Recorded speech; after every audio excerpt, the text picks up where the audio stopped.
உங்கள் சருமலையை பாதுகாக்க இந்த வீடியோவில் உள்ள வழிமுறைகளை பின்பற்றினால் என்றும் இளமையோடும் பொலிவோடும் இருக்கலாம். தூங்குவதற்கு முன் முகத்தை நன்கு கழுவி விட்டு படுக்கவும். மேக்கப்புடன் தூங்க செல்லக்கூடாது. இது சருமத்தை பாதிப்படைய செய்யும். தினமும் ஆலிவ் எண்ணெய் பூசி முகத்தை சுத்தப்படுத்தலாம்.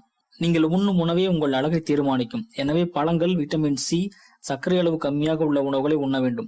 தினமும் ஏதேனும் செய்து உடலில் இருந்து வேர்வை வெளியேற்றுவது அவசியம். இதற்கு உடற்பயிற்சி, நடைப்பயிற்சி, யோகா போன்றவற்றை செய்யலாம். இதனால் சருமம் பொலிவடையும். குறைந்தது ஒரு நாளைக்கு 8 கிளாஸ் தண்ணீர் குடிக்கவும். ஆரஞ்சு, தர்பூசணி சாப்பிடவும். இது சருமத்தை குளுமையாக வைத்திருக்கும். தினமும் முகத்தை 3 முறையாவது வெந்நீரால மசாஜ் செய்து கொள்ளவும். இதனால் முகத்தில் உள்ள ஆசிட் வகைகள் நீக்கப்பட்டு சருமம் பளபளப்பாகும். மாதம் ஒரு முறையோ வாரம் ஒரு முறையோ ஸ்பா சென்று மசாஜ் செய்து கொள்ளலாம். மன உளைச்சல் அறவே கூடாது. மன உளைச்சல் சருமத்துக்கு கேடு. அகமே புறம், புறமே அகம் என்பதை நினைவில் கொள்ளவும். மேலும் இது போன்ற சமூக நிகழ்வுகளை தெரிந்து கொள்ள லைக் பண்ணுங்க, கமெண்ட் பண்ணுங்க, ஷேர் பண்ணுங்க. எங்களுடைய சேனலை சப்ஸ்கிரைப் பண்ணுங்க. பக்கத்துல இருக்கிற பெல் பட்டனை பிரஸ் பண்ணுங்க.